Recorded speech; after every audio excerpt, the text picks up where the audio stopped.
Good afternoon and good morning, and welcome to our monthly One Voice Manufacturing Public Policy webinar brought to you by the National Tooling and Machining Association and the Precision Metal Forming Association. Today is Friday, September 26th, and we're bringing you the latest from Washington. We, as usual, have a very full plate today. Joining me today is my colleague Lauren Baker Group with Lauren Baker with the Lauren Baker Group, and also, unfortunately, they are traveling, but our colleagues with the Policy Resolution Group cannot be with us, but they are fully up to speed on what's happening and what we've been up to.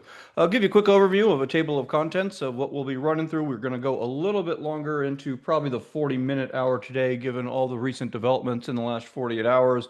And Lauren's going to be touching on quite a bit with some of the 232 investigations that were just announced and that were revealed that's out there. Before we get to that, we are going to touch a little bit on the congressional process with lawmakers trying to get funding done, regulations, quite a bit now that we have the regulatory agenda has been released by the White House, giving us an idea of what they have in store for us for the next year or so. And then, of course, quite a bit, as always, on the trade front. But let's start up on Capitol Hill, where all eyes are on the fiscal year 2026 spending process.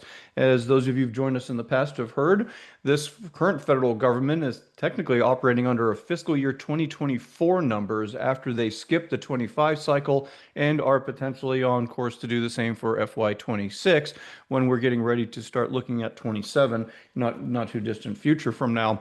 What's happening is the House has passed what we call a continuing resolution that would allow the government to continue operating at near exact current levels through November 21st. Absent some kind of an agreement, the government will shut down, as it has multiple times in the past, at 12:01 a.m. on October the 1st. So if no agreement is reached by midnight going into the 1st on September the 30th, then we are back into a government shutdown type of situation. Where we are is the Senate needs to pass a bill. It will require Democrats, as you need 60 votes in order to move this kind of legislation over on the Senate side. The House, they have left, and we just got word recently that House Republicans will not be bringing that lower chamber back next week ahead of the government shutdown and are potentially not coming back at all next week. And that could potentially put us in a situation where not only do we have a short-term shutdown, but it could potentially go longer and longer there. As we've already seen from the memo that came out from the Office of Management and Budget, a branch of the White House this week, that they've already started indicating that they're going to look at significant reduction in force, which means that it's going to eliminate employees and allow Republicans and, the White House rather, opportunity to have a little bit more flexibility with the federal government without a Congress in town to provide that added oversight. So that's where all eyes are going to be on this over the next week, especially whether or not Democrats in the Senate will provide the votes necessary, or if they don't have an agreement, both sides on some of the demands, then we will look at potentially a shutdown. Meanwhile, the House did pass the National Defense Authorization Act. That's the annual policy bill, passed every year since 1961. I'm hearing the Senate is a lot further behind potentially, and we may not get to a Senate markup at all, and they may just try to go straight to conference as they've done in years past. We still do believe NDAA will pass at some point this year. I do want to touch now on the regulatory side. Twice a year, for several decades now, the federal government has been required to issue what's called the Unified Agenda of Regulatory and Deregulatory Actions. They've got both the Unified Regulatory Agenda here and then also a long-term one. What this is, and all administrations have done it, is they put out to the public a list of all the rules and regulations that they anticipate taking action on, whether a proposed rule or a final action or a comment period in the coming year. They also can move things off of their priority list by putting it on the long-term agenda. We have in our firm a list of 50 some odd different regulations we track on behalf of One Voice, but we wanted to highlight just a few examples right here of what we should expect in the coming few months.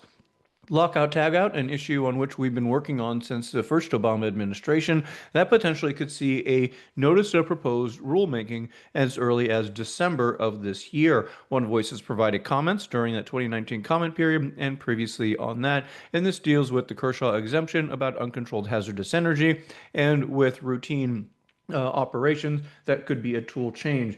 Then their previous administrations, they've looked at a complete shutdown and de-energization of the machine, including removing it from a power prior to doing routine maintenance and routine tool change outs. And that is one of the areas of concern that's been brought up in the past. Similar mechanical power presses, some of these rules actually go very, very far back to the 1970s and have not been touched in some time. There have been efforts, again, going back to the W. Bush and then the Obama administration, to look at mechanical power presses. This NPRM means a Notice of Proposed Rulemaking. This is a step before they issue a final rule or regulation and would seek public input in April of 2026. And then also waters of the U.S., one area that the EPA and Army Corps of Engineers have gone back and forth for a number of years. There is an effort underway to comply with Supreme Court rulings and rein back some of the EPA's authority that they attempted to do under Obama by expanding jurisdiction to 8 million nautical miles of inland waterways. This would be dealing with surface contiguous water. If you've got a man-made cooling area or a ditch back on the side, the EPA could potentially claim jurisdiction absent this final rulemaking here for the Supreme Court. So that's expected for January of 2026. Then lastly, on the unified regulatory agenda, this one that also deals with cybersecurity contractors coming under the DFAR and the Defense Industrial Base. This deals with CMMC 2.0 framework and the annualized cost assessments, and we will give additional detail here on this final action that was recently just announced. However, on the more positive side, the Department of Labor and the Education Department followed through on a program and an effort that we discussed back in July in the summer on a similar webinar, where the two departments are going to coordinate and create this innovative partnership. And following up on what was announced earlier a year, they're going to integrate their state plan portal and streamline federal workforce development programs to allow the two secretaries to administer some of those core WIOA, the Workforce Innovation and Opportunity Act programs. And that would also include adult education and CTE grantees now being able to use the Labor Department's payment management system to align grant management and payments also across the education and the Labor Department. So this is an effort to try to streamline that's there as well. We've mentioned that the Small Business Administration is taking a much more active role in manufacturing. We've spoken to SBA earlier in the summer about some of their efforts in this in this space, and we're also seeing it now in the form of a $1.1 million grant award that's been offered into 3 areas. Ohio State, you can see their geographic scope in central Ohio with 6 manufacturing dense counties in Cuyahoga, Hamilton, Franklin, Summit, Montgomery, and Lake County. The other 2 recipients are West Virginia and then also Tennessee, and the Tennessee award was for a statewide as well. So that's part of that effort to continuing to put out and related to the onshoring portal and other efforts from the SBA. The other side of it, the National Labor Relations Board has sued the state of New York over the effort for the New York Public Employment Relations Board, where they recently have announced that they are going to step in labor disputes and labor initiatives where the NLRB either declines to become involved or lacks the jurisdiction to do so. This is an effort by the Trump administration to block a Democratic-led state from taking over some of those employment-related issues that normally would fall under the NLRB, which does not have a governing body with a quorum at this point. A few things on the EPA side. This is significant. We did not include anything here on the endangerment finding that is expected to be announced next week for the revocation because we don't have publication of that yet. We do know that the EPA is proposing through a public comment period that's open now to end the greenhouse gas reporting program that's been in effect for a number of years. The EPA announced that it would end that. That requires 47 different source categories covering over 8,000 facilities and suppliers in the U.S. to calculate and submit their greenhouse gas emissions reporting annually. We'll see where that ends up and what kind of lawsuits that ultimately faces, but this builds on some additional requirements that efforts, rather initiatives from this administration. So that's something to watch closely and where they end up going and how they look at some other areas. One other thing here, and this is a mistitled slide that we'll clean up, but on the TSCA side, on the risk evaluations, they are looking at the Toxic Substance Control Act. This is something that we worked on as part of the Lautenberg Chemical Safety Act. This would have been 2016 when after Lautenberg died, maybe 17, I think we passed it. And this is streamline a number of the chemicals and solvents. If any of you are filing a Community Right to Know Act, which is a toxic release inventory, it's usually a Form R or Form A. This affects all of you in terms of the introducing some of the new TSCA requirements that are on there. And again, try to look at the exposure controls and the PPE and industrial controls when looking at risk evaluations for new substances that are being introduced under the TSCA. This is huge, and we are not going to get into the details. We are not CPAs and practitioners. We're going to channel our inner Paul Nathanson when he tells me to stop being a CPA.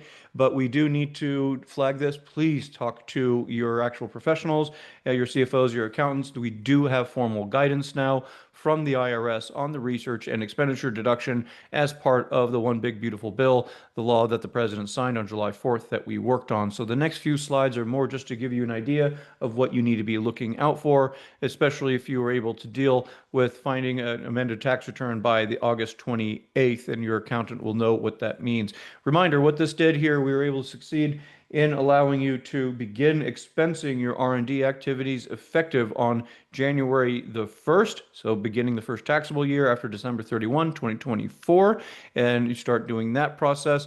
But we were also able to, for the small businesses, that's what you see right here, the small business retroactive method for amounts paid or incurred in the taxable year beginning after December 31st, 2021. So what this means is, for that period, 2022, 3, and 4, those small businesses with gross sales of under $31 million can then go back and find and file an amended return for those non-returned amortized goods. Again, reminder, the 2017 Tax Cuts and Jobs Act required R&D expenses to be amortized over 5 years and capitalized to pay taxes on them effective January 1 of 2022. This law will reverse that retroactively to make you whole if you are a small business under this definition here, and then also you'll take a look at the timeline that you've got to file this for. This is really important for those of you that are filing on an annual basis.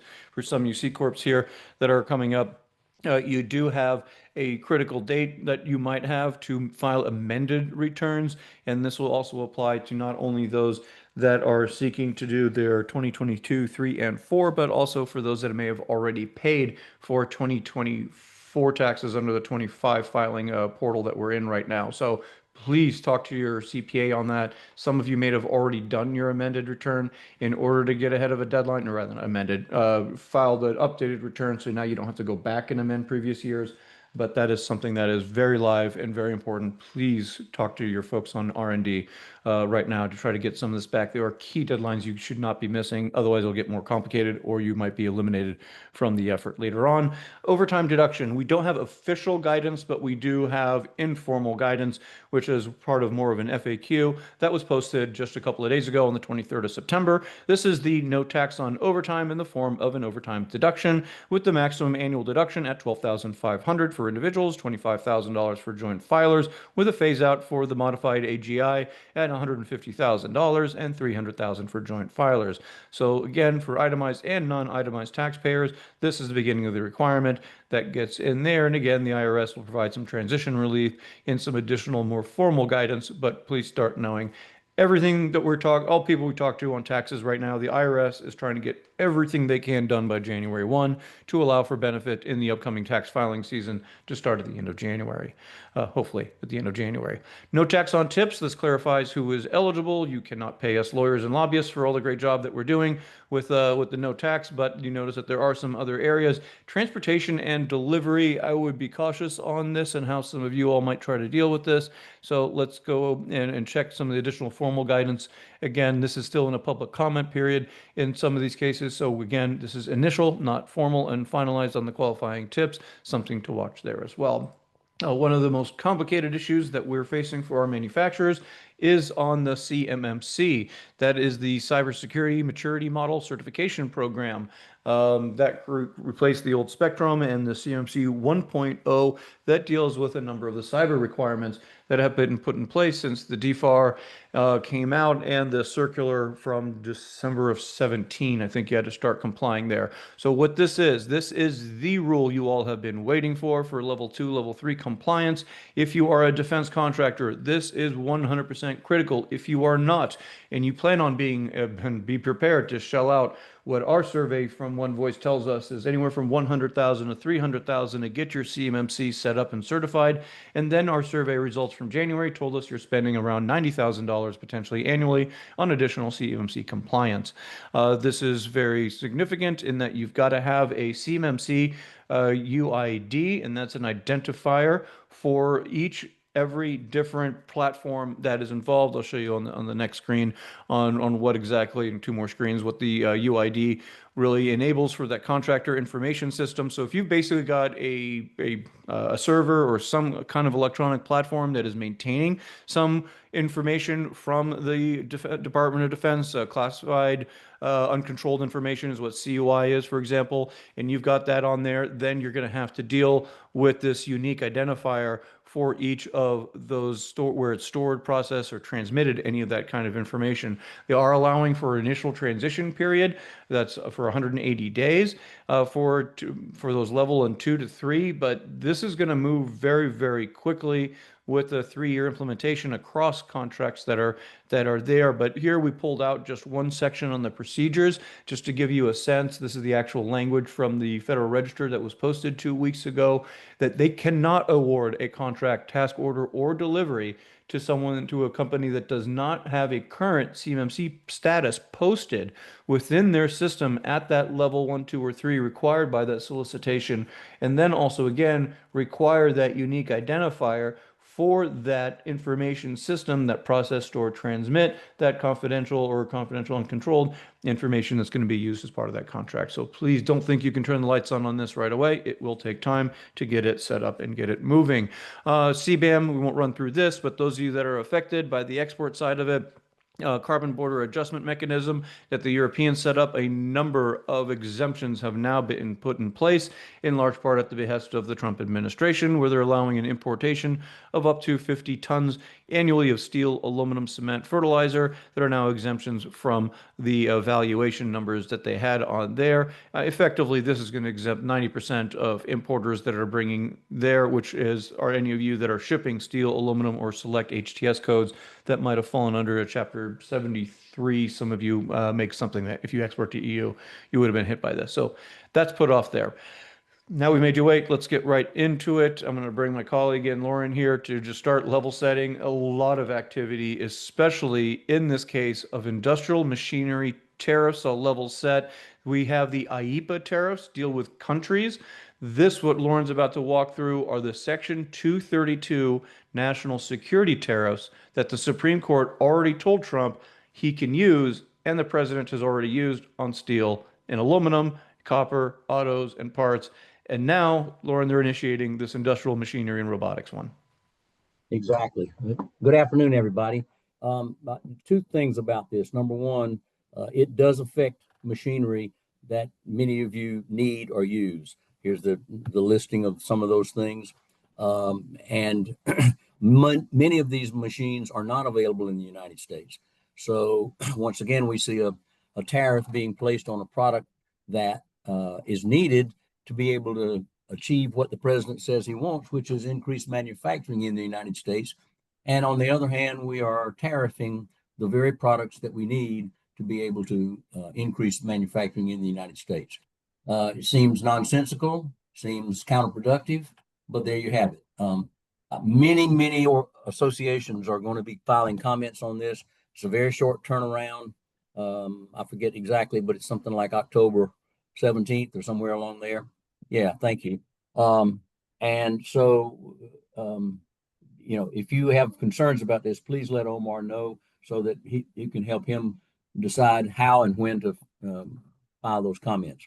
Yeah, I think you're right. Sorry, you hit it right there, Lauren. I mean, this is very, very broad and significant. We had conversations with White House and other folks around town back in April when this first came up, and it's also been brought up in several other contexts. But again, to your point, Lauren, I mean, this is very, very broad, from stamping, pressing equipment, automatic tool changers. There is machining centers, CNC machining centers. For those of you that are on the phone and can't see the list here.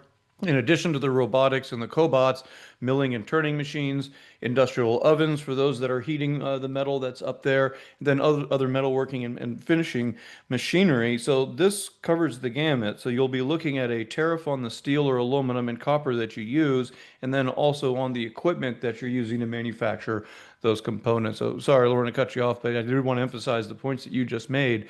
This covers a lot of the things, and I just toured a shop on the 11th of September, and I saw some of these items that are in that facility as well for that One Voice member. Exactly. So anyway, again, be sure and get your input in so that Omar has what he needs to be able to file on your behalf. And we'll be doing that from some other organizations as well. Other 232s that have been instituted, medical devices, personal protective equipment. Unfortunately, it also includes some of the durable equipment and tools and things that are used in healthcare, as well as instruments and apparatus and so on and so forth. Again, September the 2nd, beginning, October 17th, deadline for comments. And the last sentence is pretty important. The administration has really honed their investigation technique to the point that they are not using the full 270 days for investigation. They know what they want the outcome to be already, and they're doing, in my judgment, the minimal needed to be able to make their case and moving ahead pretty quickly. Okay. Same thing for, they've now announced the heavy truck tariffs, as well as kitchen cabinets, bathroom vanities, and associated products. They start on October 1st, and there's going to be 30%, 50%, sorry, on kitchen cabinets and things of that sort, 25% on heavy trucks. And that would be people like Peterbilt, of course, you know, and Kenworth, who manufacture in the United States, but obviously some of the competitors like Volvo, Mercedes, and some of those people make heavy trucks as well. And those are the ones that would have the tariffs on. All right. The second inclusion process for steel and aluminum has just been announced. It's going to start, the window started on September 15th, closes September the 29th. And this is where people can apply to have additional derivatives of steel and aluminum to be included in the tariffs. As you all know, in the first tranche, they added 407 additional products to the inclusion, to the derivatives list. And I was just reading this morning, one of the things they've added is condensed milk. Condensed milk, because it comes in an aluminum can, is now considered a tariff, a derivative of steel and aluminum tariffs. Okay, that window closes, as we said, and next opens again in January. You can see here how to submit the request and what to include. You've got to have the 8 to 10 digit HTS codes. You've got to justify it as a steel aluminum derivative. The interesting thing about this process is they have not been announcing the inclusions. You have to go looking for them. So, you know, but most, if not 90+% of those requested have been approved. Yeah, that's right. They did. You're absolutely right. Out of the 567 or so they received last time, they approved a good amount of them, well over 400, and looks like they might be on course to potentially do the same thing. So this is that process by which you can include additional parts that are made out of steel and aluminum on the tariff list for the 232s, but it would be only the value of the steel or aluminum in it that is subject to the 50% tariff. The remaining value of the product is subject to that IEEPA reciprocal tariff rate specific to each country. Although I was on the phone with Jennifer Reed yesterday afternoon about this as well, and one of our colleagues, and she was hearing the same thing, that customs might be yet again changing the valuation method on some of these products as well. But this is that process by which you can include additional ones, just like Lauren, this one here on autos. You're right. What customs may be thinking about is if a product is made wholly of aluminum and, or steel, then 100% of the value would be tariffed. Only in the case of other substances, wood, you know, other things like that that are part of the part, then that would be subject to the IEEPA tariffs and not to the steel and aluminum. So again, be on the lookout for that. Okay, same thing with auto parts. They've issued a March 26th. They decided they were going to issue the some inclusion process for auto parts, and they've now opened that first window. And here again, here's where to send your requests if you have them, and what you need to include in that. This is somewhat related to the EU because they've just announced, as you know, the finalization of the EU-US trade deal, quote unquote, and part of that had to do with getting this process in place. Yeah, I think too, the message that you all are, thanks, Lauren. I think the message you're receiving there is they're expanding the tariffs almost seemingly by the week at this point, based on the announcements that have been made, the inclusion processes that are open on steel and aluminum now that are coming on auto parts, and we're expecting the copper one potentially in October. Meanwhile, they are doing, don't you think the copper one, Lauren's probably going to be pretty significant, even more complicated maybe? Oh, I think it will be. I really do.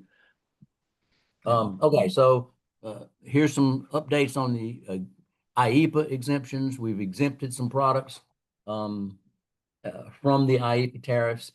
A point that we should have made earlier, and I want to make sure I make it now.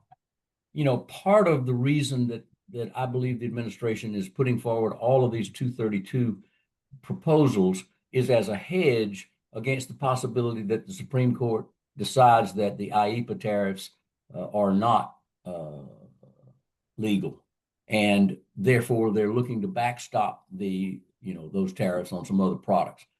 Okay, here's some of the things that have been exempted. You can see them here. The 83, some of you guys probably are in the 83, and you're certainly are in the 75 category.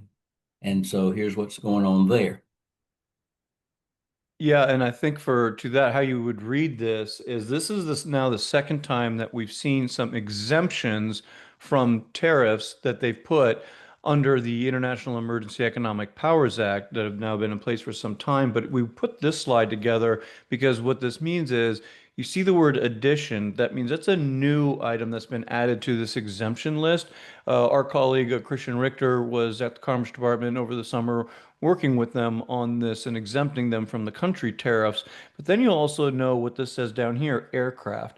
In large part, that's because, again, Lauren made that point on automotive in the European Union. That's in that context as well. But we also do have a separate Section 232 action on aircraft and commercial parts as well, in addition to some of those that have said they're going into effect next week on heavy duty trucks and medical devices and PPE. So this goes back to Lauren's entire point, accurately made, is that even if the court challenges on some of these IEEPAs do go through, you still are going to be facing these sectoral tariffs that are pretty broad. And so we do now have a timeline on tariff hearing for the IEEPAs. And to reiterate, because I think the point that Lauren made is fundamental to the slide here, is that the challenge that is being made in the courts is not to anything you just saw on those previous 10 slides. Those have already been upheld by the U.S. Supreme Court, who has said the president has the authority to use the national security law, Section 232, to impose tariffs. What the current Supreme Court is looking at is whether or not he exceeded his authority under the International Emergency Economic Powers Act. Initial briefs were due, or opening briefs were due by the government on the 19th, and then on the September 23rd. We've got another response due on October 20th, 24th, October 30th, and as you can see, this is all going to lead up to a court case that is going to be heard on November the 5th. Lauren, I think we'll just pause for a quick analysis and we'll jump into USMCA. It's pretty significant. I think you're right that the president is gearing up for a potential loss, but I think the message is he's just going to likely pivot to using some other trade laws, whether it's 122, whether it's 338 or 232 and 301. Absolutely. One other thing to mention, Elmar, before you move on, there is action or potential action in the Senate. A couple of senators, one Democrat and one Republican, have filed legislation that would negate the steel and aluminum tariffs on Canada and Mexico, under the theory that you know, with the USMCA, they should never have been put in place in the first place. They came very close to passing similar legislation, last year, and they brought it back again this year. I think it's unlikely that it will make it all the way through the process, but to me, it's an indication that there's increasing, the White House is sufficiently concerned about it that they're actually lobbying against it, because they don't want to have to face that kind of a loss in the Senate. I'd agree. We were at fundraisers for three House Republicans last week, and you can hear it in their off the record private voices, their concerns and frustration about the impact tariffs are having in certain cases. And to be clear, they certainly are benefiting in certain pockets as well. But now we're getting to that point where getting on those machines, if you're buying a $10 million piece of equipment or $1 million equipment, having a potentially 25 or 50% tariff on that is very, very significant in that. And that brings us back to the point that was just made by Lauren on Canada and Mexico. We are up and running. It's official. We do have the U.S. Mexico Canada review. USMCA is officially begun by July 1st, 2026. The three parties must have some direction and have that initial joint review underway. And the U.S. has officially begun theirs. This comment period is going to be due on November the 3rd. One Voice will be filing comments with a particular emphasis on China's investment in Mexico and then shipping parts, components, and other equipment here into the U.S. through Mexico or manufactured in there by Chinese workers. A public hearing will be held on November the 17th. This request is very significant. We know the Canadians have already begun their process, which means that Mexico may not be too far behind as well. But they are going to be looking at all aspects of the USMCA. And I think, Lauren, you've also heard they are going to be looking potentially at China and some technical areas and a few other things. But this is expected to consume a good amount of USTR's time in the coming future. Absolutely. And also, one of the other things coming out of conversations with USTR on this is that the U.S. government is at this juncture looking at quote unquote significant changes to the USMCA. We don't know exactly what those are, but I would expect there to be some things in their early proposals, at least, that would be of concern. Yeah, I agree. I think that those that are thinking this is going to be a minor update on technical stuff around the edges are going to be in for a surprise at the direction which this administration might take this. Yeah. All right, that brings us to a few other countries. We'll get ready to wrap up. Any questions that you all have, please do type it into the Q&A box. We'll feel free. We'll try to get to those here in a few minutes. We've got a couple of about 15 or so more slides. We'll go quick. U.S.-Japan agreement. This is simply just codifying, ratifying what we talked about in the last session, whereas Japan got the same agreement that the European did, and that's where they're going to have a flat 15% rate. So think of it this way. If there's a most favored nation general duty rate of 2.6%, 3.9%, 4.7%, doesn't matter. It's not added to the 15. It's a total of 15. Whereas if you're dealing with Vietnam and you're importing a product under IEEPA, it's a 20% tariff. Then you have to add on the MFN general duty rate. So your total tariff rate from Vietnam in many cases might be 23, 24, 25, 28%.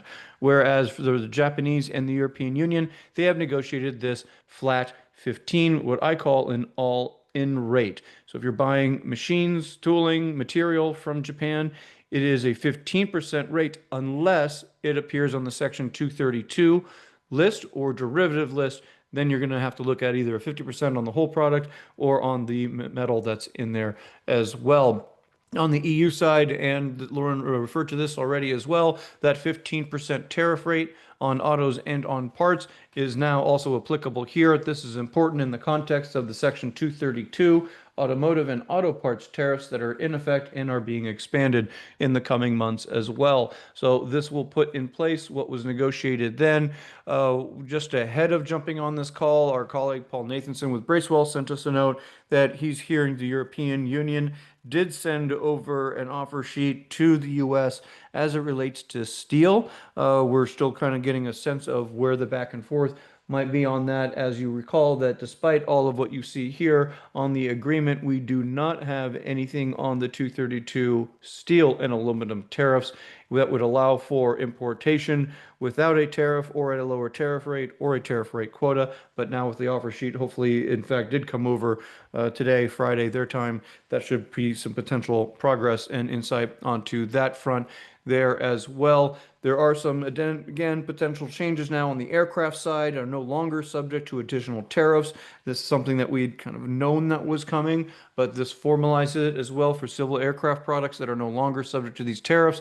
You do have to make sure that you're importing a certain code in order to avoid those as well. And this goes down to the exemption from some of those tariff items that Lauren mentioned as well. This goes hand in hand to some of those expansions beyond Annex 2, and then also deals with some products that are just not made in the United States. So more for reference, for those that wanted to actually see the language for yourselves, this is the language that refers to what I call the all-in flat 15% rate that is in there for those that have a general duty rate. In column 1, it cannot exceed or go below 15% when combined with the IEPAs. A couple of things here to wrap up in our trade section here quickly. Just to flag, not many, we might have a couple of members that still have some 301 exclusions that are included on some of their inputs, but unlikely what this is. Dating back to the first Section 301 tariff actions that go back to July the 6th of 2018, Trump created a process that Biden kind of wound down that would allow companies to petition to exempt from having to pay the tariffs on China. These are specific to the 301 tariffs. They've extended these exemptions, exclusions as we call them, for a number of times. There's now, I think, only 99, somewhere in that range. I think they got it down from the 400 list. So this will give you an example of some of them that are still included and are not subject to a 301 tariff of 25 or of 7.5%, but they are still subject to all the other tariffs under opioid reciprocal and potentially 232 coming in from China that's there. Speaking of the 301s, Court of Appeals did just reject yesterday the 25th, an appeal that was issued by, I think, about 3,000 petitioners. We know a few companies that were involved in this that said that the USTR illegally expanded the tariff action beyond list 1, 2, and go on to list 3 and list 4A without going through a full public comment period. The court held, though, that the USTR was permitted to do so, that it does not impact the major questions doctrine, and that you automatically permitted to do so within USTR's authority under just a modification, because they did, in fact, follow the Administrative Procedures Act procedures and requirements under the initial list. So that means that, no, they're not getting their refunds and they're keeping those 301 actions. But keep in mind, this case has been going on for several years. That should give you an idea of how some of these things are addressed there. And then lastly, before we switch over to data points and the latest on our charts, is on the de minimis exemption officially ends. A reminder, this is for products that were, let's go back to by Obama years, 16, that where if you imported a product valuation under $200, there was no tax, no duty. That was changed several years ago, that if you brought it under $800, there was no tax and no duty. And now if this has been changed, please do not get surprised by this. People are getting from FedEx, DHL, and I think FedEx and UPS are incorporating it in advance. I think DHL sending you a bill afterwards. But if you are bringing in a product or a sample or an item that typically has not been subject to a tariff, even possibly under intercompany transfer, if it's coming in through U.S. Postal Service, in fact, you are going to be hit with some kind of a duty on that product. So please keep that in mind. It could be a duty plus the IEPA, and on something just as simple as $75, you might be looking at a potential $80 tariff rate. Just making a number up, but in some cases you might end up getting to that extreme. Please note of how that all-in might affect you as well. All right, lastly, as we do every month, give you some data numbers. I think you're going to continue to see this one as a regular feature in our slides. The federal government officially crossed $30.1 billion in gross collections on tariff duties in the month of August, and that is expected to continue at an increased clip, especially as we just discussed. They're looking to expand some of those tariff actions as well.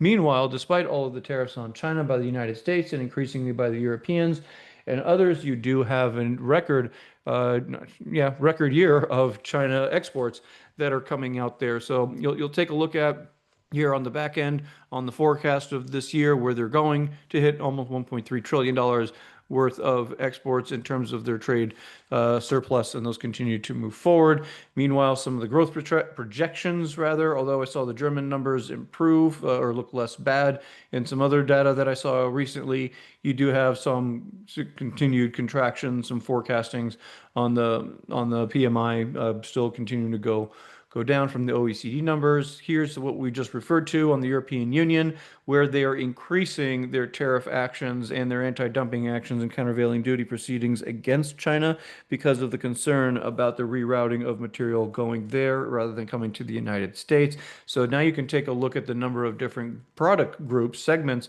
that are being hit with different types of duties just in the last 36 months. And they've more than quadrupled, more than tripled, almost quadrupled. And we expect those numbers to continue, especially under pressure from the United States.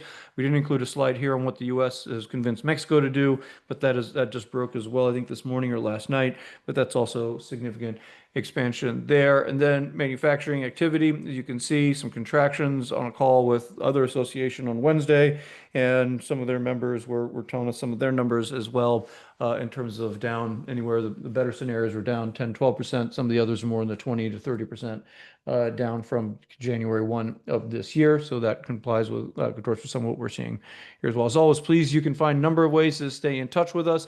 Not only these monthly webinars, our next one is going to be on Halloween, Friday, October the 31st at noon Eastern. We will have a number of updates. Obviously, a lot will happen between now and then on trade, and with Congress coming back to town, we'll see the impact of that government shutdown. So in the interim, you will hear us from another One Voice podcast. We'll probably talk about the political analysis of which party that impacts of a shutdown, if in fact they do go through with one. As always, please keep our efforts going here. Donate to the PMA and NTMA efforts here on advocacy. Laura and I really do appreciate your time today. We ran through quite a bit. We're happy to answer any questions that you might have. Please feel free to type them into the chat, and we'll sit, or into the Q&A box. We'll sit tight here for another 30, 60 seconds or so as you do type those in. We did have one that kind of came in, but more of an analysis on, who's this, if the government shutdown occurs, who's it going to benefit? Who's it going to hurt? So quickly, just in a few seconds, we'll get ready to wrap. Both sides here think they have a winning hand, and two cannot be correct in this one. Typically and historically, it's the party that causes the shutdown, that doesn't provide the votes, that is the one to blame. In this case, that might be Democrats, who are trying to put this as Republicans taking away certain healthcare plus-ups under the Obamacare subsidies that were increased during the COVID tranche of legislation. Democrats think that shutting down, again, during all those things, they might have a winning argument, but they don't have a winning hand in that, as we said, if the government does shut down, it will give the Trump administration, Office of Management and Budget, a lot more leeway to say which operations continue and which ones are shut down. Shutdowns aren't good for anyone, not for the economy, not for certainly the Washington area community. I'll be on a flight home on October the 1st, so hopefully we'll be just fine on that. Any other questions? Anything we left off could expand upon? Again, the slide deck will be sent out here in the next couple of hours. As always, please feel free to reach out to us, reiterate Rod, the point that Lauren made earlier on. Please reach out to us, any concerns or input you'd like to provide as it relates especially to that 232 action on machinery and robotics or any of the others that are included today. Thank you all for your time today. We will speak again on Friday, October the 31st at noon Eastern.